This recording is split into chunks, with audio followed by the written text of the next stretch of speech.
Naghain ng petisyon ng mga residente ng Pozorubio, Pangasinan para ipasara ang isang babuyan. Takot daw silang magdulot ng sakit ang singaw na nagmumula roon. Makibalita tayo kay Alfie Tulagan ng GMA Dagupan.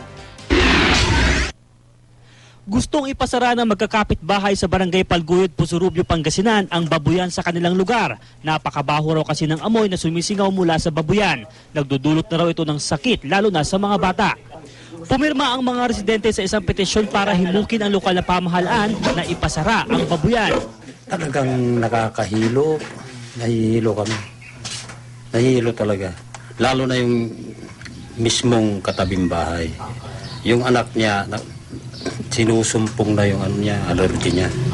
Handa naman daw ang may-ari ng babuyan na bawasan ang kanyang mga alagang baboy, pero hindi raw niya ipapasara ang kanyang negosyo. Huwag naman pasara, huwag ganun. Kasi? Ay, isa na akong kukuha ng kuwan eh.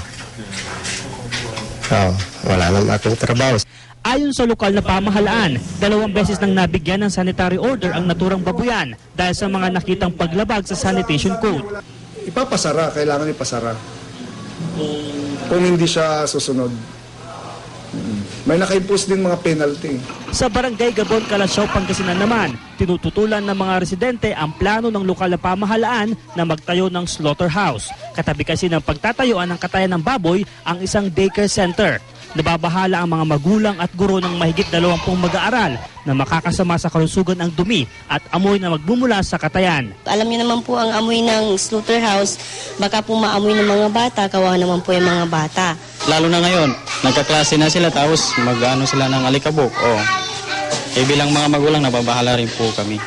Tutol din sa planong pagtatayo ng slaughterhouse ang nasa 500 residente. Dinepensahan naman ng lokal na pamahalaan ang proyektong pinondohan ng mahigit 20 milyong piso. Dumaan daw ito sa masusing pagpaplano kaya tiyak na hindi makakasama sa mga residente. Permit din daw ito mula sa DENR kaya tiyak na hindi magdudulot ng masama sa kalikasan. Yung water treatment plant, ang pagkaalam ko, yung mga nagagamit na water doon, mayroon siyang sariling container na mai-treat yun, tapos i-reuse ulit. Alfie Tulagan, Nagbabalita, Pilipinas.